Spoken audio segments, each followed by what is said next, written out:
Hey, Fanboy Nation. This is your pal Daffy Duck, and you're watching. We're watching You're watching Fanboy. Fanboy, A fanboy, etc. Fanboy Nation. God, I assume Tom. This afternoon, I'm speaking with two educators turned filmmakers. He's not the smartest one in the relationship because he only has one master's degree while his wife has 3. Awad and Kathryn O'Sullivan, how are the two of you doing today? Well, we're doing great, although I think Paul's going to correct you. Well, actually, recently I got my second master's. Listen, you have a Lebanese father. Yes. You're still one behind your wife. So it's still void. You need 2 more to catch up to go, all right, he's done okay. That's really true. Yeah. And on top of that, you're only the director and the co-writer. Your wife is the co-writer and the producer, so she still supersedes you in the filmmaking process. Like, you cannot win today, Paul. No, but that's the way I go through life. Well, today we're talking about more of a psychological thriller. Sometimes it's presented as a horror film, depending who you ask, but a savage nature based on a true story in your guys' home state of Virginia. It's easy to pick on a place where you live because you know the surroundings and you know what to write about. But this story is based on events that really happened back in 2007. We took a little liberties with the dates. So what ended up happening is there were several cases that were happening, particularly in Virginia, and I think it has something to do with the military bases, military families. And there was a case, and then there was another case that had the same situation, and another case. And I don't want to get into the situation too much because of, story-wise. But yeah, and that was the springboard. It was actually, how could these people really be unaware of what was going on? And how do they sort of react when this situation happens? So that started us on this sort of journey about writing the script. And so we did try to spend some time in the characters' heads and figured out what was motivating. Yeah, because the interesting thing about taking inspiration from several true stories, right, is that, and we're all watching these crime shows and we seem obsessed with crime shows, and unfortunately America has plenty of stories to deliver, but you aren't in the room when those things happen. So where the creative part came with Paul and I writing the script was imagining how those scenes must have gone, right? Because you only read or hear about certain pieces, but you don't know what's really going on in people's lives, right? Unless you're in the room where it happens, right? So, and then the question always comes up too, and I think this is fine, not spoiling anything. It's like these people just needed to get a divorce, these unhappy marriages, so, and we watch these shows and start wondering about that. And that was that was a good springboard to get us writing the story. To be fair to Kathryn's statement from earlier, we do have 1/3 of 1 billion people in the United States, so we're going to have a lot of crime stories. I'd be scared if we were living, say, in Malta, where it's a little tiny island nation with a population of 150,000, and they had the crime rate of the United States. Well, you bring up a great point, because I'm also a mystery novelist, and I have a series set in the Outer Banks of North Carolina. And, I'm writing all these people getting killed in the Outer Banks of North Carolina, this wonderful vacation spot where there really isn't any crime. And so it's like, oh, I'm presenting crime scenes and where there aren't any. So you're right. Yeah. We have a lot of people, so a lot of potential there. So what you're saying is if Paul goes missing, we know to go to your books to figure out how you did it. Oh, yeah. Well, yeah, I mean, I have always, Kathryn is always plotting murder for her books. But even so, it's like, I could bury your body over here, so, if I disappear, go to a Google search, everybody. So, yeah. Yeah, because I'm always noticing, like, where could you hide a body for, story ideas, or I'm Googling things like, what actually happens to a body during strangulation, or, all those kind of grisly things, and so Paul thinks, well, they'll catch me because it'll all be on my computer. Yeah. So I really can't do them off. Yeah. You have the worst Google search history there is. So I get it. Right. With every other mystery writer, I think. Yeah. There was the old adage that does definitely not pertain to the two of you: those who can't do, those who can't teach. But you're working in the arts, you're teaching the arts, and here you are making films together. Besides the obvious question of how are you two not tired of each other, what was it that you wanted to tell this story in a film setting? And is it because of everything that was going on in the Virginia area that made you want to do it? Or was there something else that you wanted to go about and make, say a light-hearted comedy the next go around? Well, I have always really loved noir films. Sort of the neo-noir, like the Coen brothers would do Blood Simple, or, and we'd have these sort of crime stories, but also being realistic about what our budget was. These crime stories were really kind of affordable for us to do. And so we were sort of weighing stories and what we thought we could do. And this just seemed like, a great one for us. And, I like the surprise.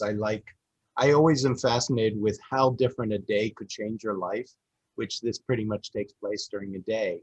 It just, it really seemed manageable. And then we sort of started really liking what the story was. And we wrote it together. People are always amazed that this particular process we went through for this script. We knew sort of the events, right, of the story, the plot points. And Paul and I would just divvy up the scenes and say, you go write your thing, I'll go write my thing, we'll come back together, not knowing what each other was going to write.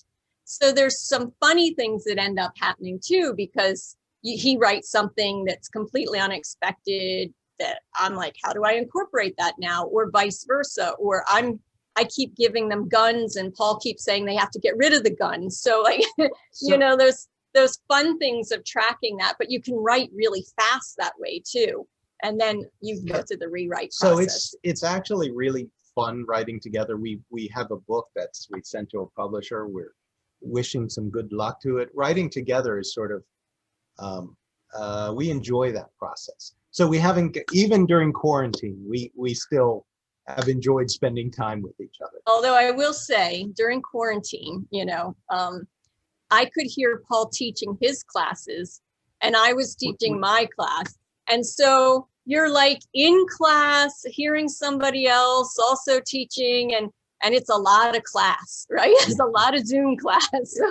So I'm looking forward to actually having some classes back in person in the fall. So we are looking forward to seeing our students. Yeah.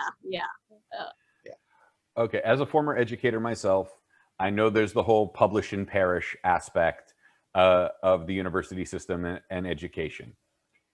Is this going to be required viewing for the students this fall, where they either have to buy a physical DVD copy or a digital copy, just so you guys get your 10 cents on the dollar or whatever it's going to be from the sales of the film?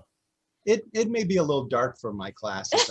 I think we may want something lighter, I think, in my classes. and my students always tell me how nice and caring I am. And I think I don't want to ruin that image, right?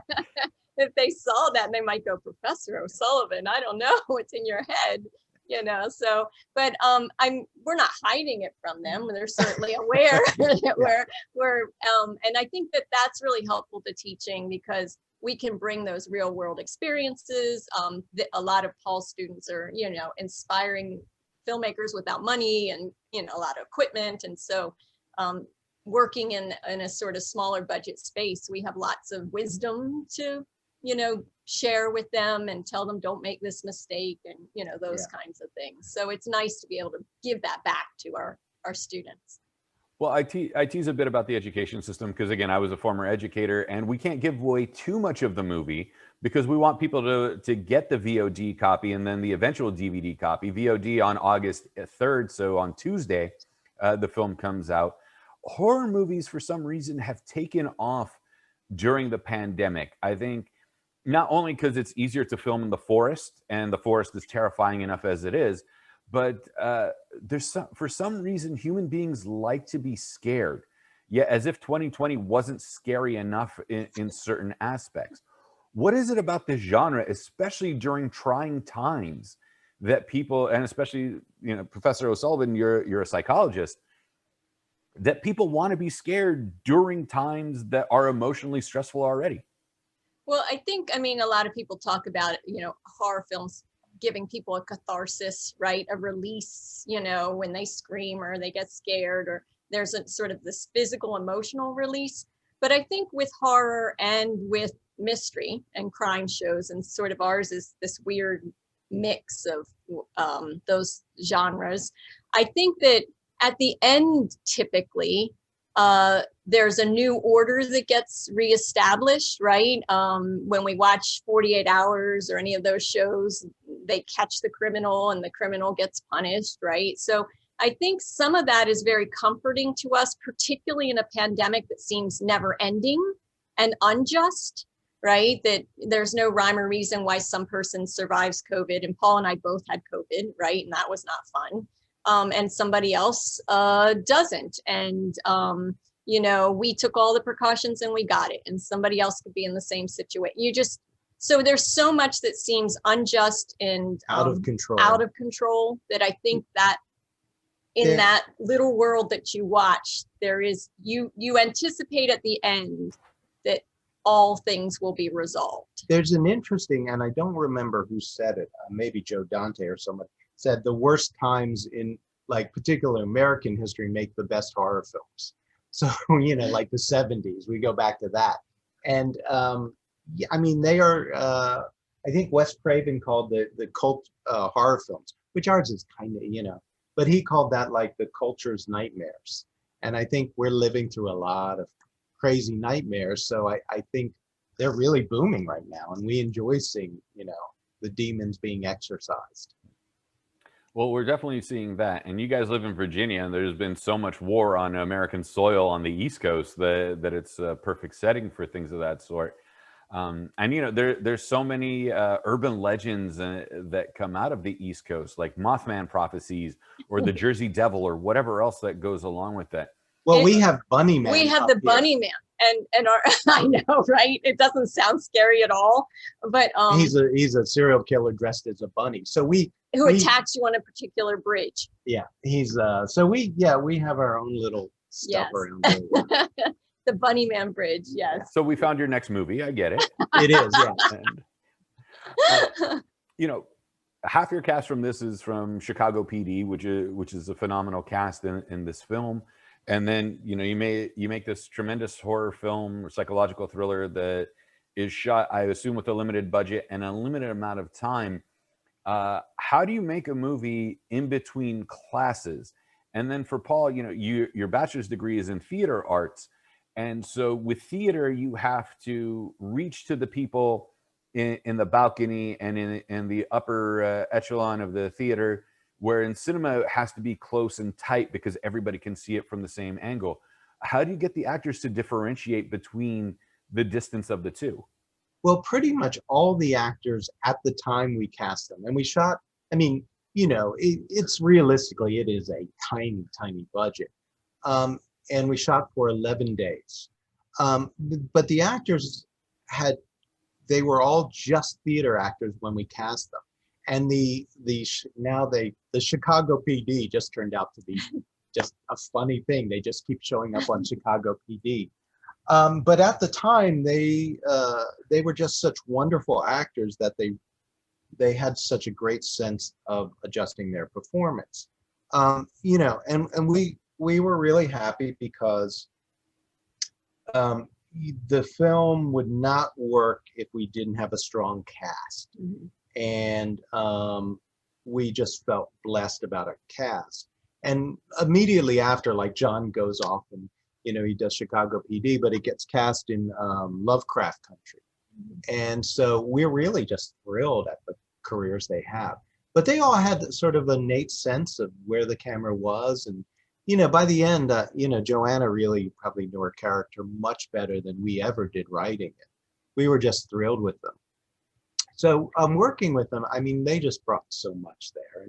And so we didn't really have to change their performance too much. It was really collaborative. I mean, I think the thing you mentioned, Paul's theater background, and I have my MFA in playwriting. So, and all our actors are coming from this fabulous professional theater scene in Washington, D.C. So we all had a common language that we could speak about. And I think coming from theater, we all felt we understand in theater the very collaborative process of a new work, right? Like new plays are constantly being rewritten and getting input from the director who speaks to the actors, and it's very collaborative.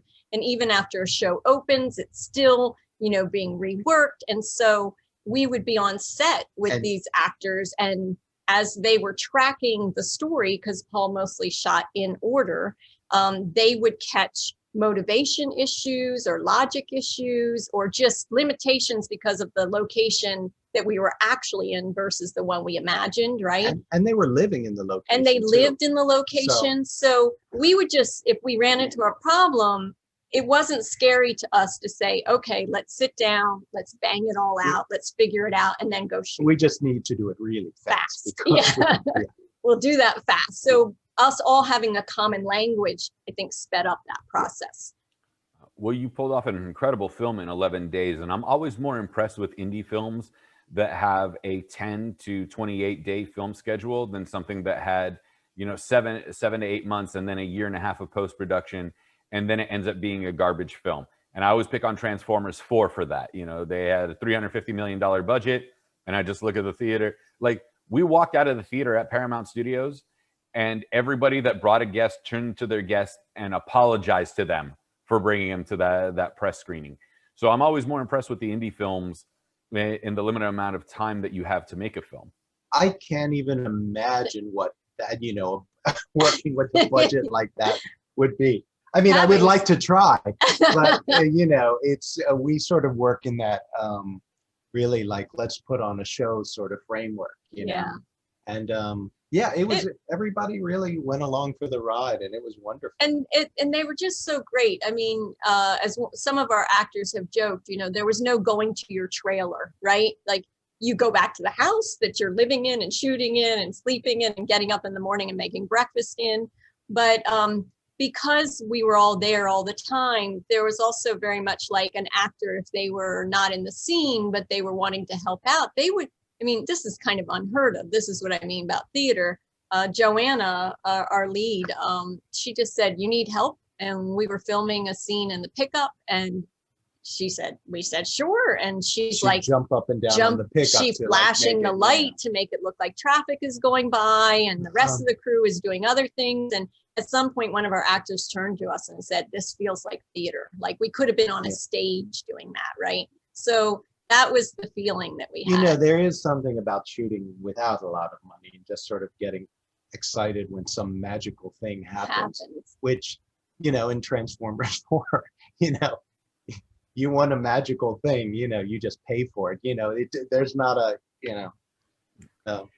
Yeah, it seems like you have to be forced to be more creative with a limited budget in that regard. And then you have the original script that you wrote and the several rewrites that you went through. And then you get to set, and then you realize, okay, we have 11 days. We don't have enough budget to film this. What comes on the fly that you had to change from the page to the performance because budget constraints, time constraints, or whatever else that goes into it? I think the big change is there was a car wreck that was supposed to happen, and that was just not going to happen with us. The other thing is the location was much different than what we envisioned, and so we had to sort of say, well, what works for us with this location that didn't? And we were, we were in the location a long time, and the audience is in the location a really long time, so we had to shoot every single corner of it to keep it interesting. Yeah, that was challenging. It's like, okay, we've been in this room how many times? Can we film this room and make it look interesting with the limitations of the house? And yeah, I will say, sometimes like these happy accidents happen. And we've talked about this before with other people, but we did not write the deer in the script. The dead deer with vultures eating it was not in the script. We just were driving to set, and one day there it was, dead on the side of the road with vultures all over the place. And and no animals were hurt harmed during our filming, right? You know, those are kind of happy accidents that, you know, and a little disgusting. But Paul sent the crew out and said, "Go film that." Yeah. Well, that works, and you know, it makes sense for the film, and if it fits, it fits. Here's the most important question, though: what scares you two? That is well, the other day there was some crawly thing in the bathroom, and I had to come and get it. I don't know what they are. The ones with like a million legs. Those I don't like. But like it's funny, when up until I saw Nightmare on Elm Street, I loved horror films, right? I saw that movie. I got terrified that things would come to me in my dreams, right? And after that, I was like, I don't like scary movies at all, right? I don't mind suspenseful, psychological, like Quiet Place 2, fine, right? I'm good with that. But I don't want to see people slashed and butchered and tortured. So that I don't want to see. And that would, but I don't mind being scared if it's like The Shining, right? That's kind of a really scary, creepy, supernatural kind of thing. You know, it's a really good question, because like I'm hoping at some point to return to more traditional horror films. Yeah, films tend not to scare me. Life scares me a little more than films do. But you know, I enjoy this, as far as in horror movies, the spooky ghost kind of movies that James Wad's doing. That's sort of my taste right now. See, that's not what scares me when it comes to cinema. What scares you? Movie musicals. They're terrifying. So you're not watching Schmigadoon? I don't even know what that is, and I don't want to find out. Yeah, it's people trapped in a musical, so you know. Oh, that's my worst fear. I went on a voice actors cruise because I do voice acting as well, and I was not a theater kid. You know, I sang in the choir, but I was a wrestler. I was on the shot put and discus team. I did like the athletic stuff before all my injuries, and then I'm sitting at the dinner table on the cruise ship, and somebody says some line, and they all break out into song, and I'm like, oh my God, this is my hell. And they're like, you're uncomfortable with this. I was like, I have no idea what's going on. This is terrifying to me. And so this movie is called Brigadoon, is what you said? No, Schmigadoon. Schmigadoon. All right, so I'm gonna have to watch it because it sounds like it's my hell. But like, people are like, "Are you gonna see In the Heights?" No, there are people singing in the street. West Side Story terrified me. Yeah. What is it that terrifies you? No natural human being just like it. So if we're in a theater, right, and there's a stage and there's sets and whatever else, I can handle it. You know, okay, this is a stage performance for everybody else. If it's supposed to be in a real life setting where I'm supposed to suspend disbelief that this is truly happening, and then somebody breaks out in the song, I'm like, these people are all lunatics. They deserve to be in a loony bin. It doesn't make sense to me. Like, it can't register in my head. So it's the fact that it's not like if you have the live experience, like in theater, then you know, okay, I'm suspending my disbelief. I'm here for the ride. I'm going to see performers sing and dance. But if it's in a film, you want something grounded in what feels like reality. As grounded as it possibly be. Like, right. You know, I mean, the Thor movies seem more realistic, that some ancient god from Norse mythology mixed in with comic books can do this. Okay, sure. I can buy the premise. I can't buy the premise of somebody singing for no reason. Yeah. What about the biopics? I'm really fascinated by this. What about the pictures of people that were like Aretha Franklin or Ray Charles or something, where you're seeing a movie about a person who was a singer and they're singing in the movie? Is that okay? Oh, that's absolutely fine. Like Bohemian Rhapsody was great, even though the timeline doesn't match up with what was going on with Queen and all that, because they're performers and they're showing their performances. If it's just, you know, Freddie Mercury in the 5th grade and then the entire class bursts into song making fun of him for being of Indian ancestry and grew up in Zimbabwe, that makes no sense to me whatsoever. Yeah, that sounds like an interesting movie, though. Yeah. See, I'm feeding you ideas on top of it. So Yeah, let me write. We have our pencil ready. There's video evidence of this, and now someone's going to see this and just randomly start coming up to me and singing for no reason. But yeah, Schmigadoon, Keegan, Michael Key and Cecily Strong are stuck in a musical. It's a Lorne Michaels series, so that will probably and it sounds be, like it is your worst nightmare. so that'll be like what scares you every day, I guess. It's not billed as a horror series, but you know, For you, it will. But for me, it will be. Yeah. You know, when you make a movie, and you know, horror for some reason tends to also be cheaper than certain other films, like price wise. It's also easier in the locations that you have, because Virginia, and especially West Virginia, are so rich with forest and nature. Excuse me, and especially during a pandemic, when you have all that fresh air, it's quite helpful for you.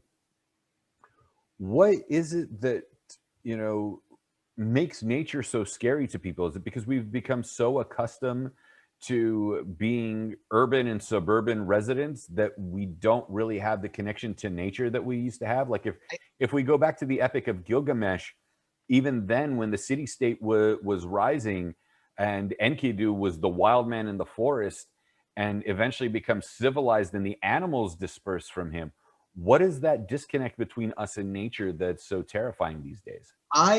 I mean, you know, the 3 stories, man versus man, man versus himself, man versus nature.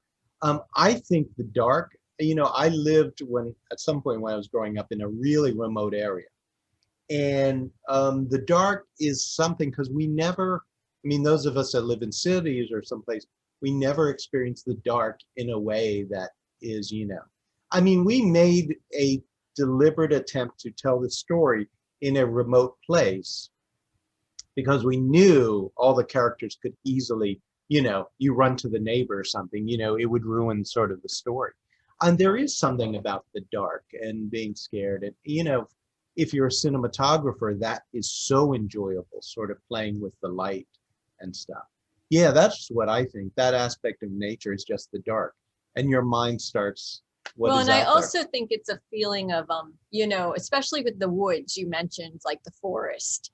And I think the forest in particular, like you see less horror films unless you're out on the ocean, right? Like Jaws. But if you're just on the beach, like most people won't feel intimidated just by the don't beach, go in the water, right? You know, if you don't go in the water. But there's something about when you are in a forest, and I love nature, so I love going out in nature, but still being alone in a forest, it magnifies that feeling of aloneness, and maybe it's a good reality check. I think we're scared of being alone. Yeah.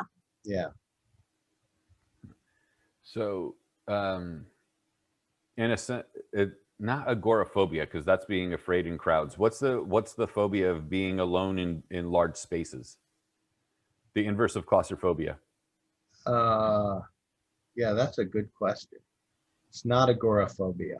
I don't know. And I also don't know if it would be like if you took somebody out to big sky country, right? Montana or something like that. I don't know if they'd feel that fear. It's something about, for me at least, when I think about nature, the scariest place could be a forest or the mountains, because it seems so tough, and you're nothing as a human being. Like you're just like every other animal that's in the forest, and you're going to have to survive. And you know, it's really like they put survival shows in forests, right? You know, for a reason. I think what's also interesting is the things that are programmed in our brain to keep us safe, and we can't, you know. Even like Hansel and Gretel, right? They go into the forest, right? You know, we see Snow White and she drifts off into the forest and encounters, you know, so these like iconic things are probably programmed into our brains. And we're scared of sharp teeth and slimy creatures. And yeah, I mean, that is always what sort of I find interesting. How we depict monsters, which, you know, we depicted a monster in a really interesting way. But yeah, I find those interesting in films, you know. Reagan in Exorcist, you know. But that's like the monster within. Yeah. Yeah. Well, you guys definitely pulled something off with this, because this was a entertaining film to watch, and to realize that it's only 11 days makes me more excited for it. You know, August 3rd is coming up. It's a Tuesday, typical days where video on demand and DVDs are dropped. Most people will probably wait to the weekend to watch it, since some people are going back to the offices. What's the big catch to sit there and go, you know what? This is the film I need to sit there and watch. I need to take, you know, an hour and a half to 2 hours of my time to watch A Savage Nature. Well, I think although we don't want to get into too much, I think people, you know, the reaction has always been kind of interesting, and sometimes it's been very strong to the film. But, you know, be aware that the film appears to be one thing and it's another thing. And, you know, a lot of that change happens, you know, it seems to be a little slow as we sort of build the story. And, you know, the film becomes sort of a different film about 40 minutes into it. And so, yeah, it's, you know, somebody said, well, I don't even know how to categorize it, you know. So we hope people watch it. We really hope it finds a nice audience. We hope people watch it twice. We promise you a nice twist. Yeah. That's what everybody that talks to us after they've seen the film, that's the first thing they want to talk to us about. And we've even had people say, I literally said out loud, you know, and wow, that was a twist. Like their minds they thought they knew what was going on, and then they're just like completely blown. And so I think, you know, that's probably enough of a tease, right? To try to get people to watch it, because that we know audiences have said that is like, and then they have very strong reactions to the characters. And they want to tell us their strong reactions to the characters, like really powerful responses to the behavior of characters. Why did they behave the certain way that they did? What made them do that? What's wrong with them? Yeah. And, you know, it's like they want to get into the psyche of the characters, because I think we intentionally wanted to upset what they think they know about the cliches of movies, right? You know, you see certain characters and you go, I got that character. I understand them. I know right away who that character is. And then as the movie evolves, you realize you may not know what you thought you knew. And so it makes you reassess everything you started with. We hope people enjoy it. We know that some people have strong reactions to it. We look forward to that. So yeah, we just, you know, we're excited it's coming out. Yeah.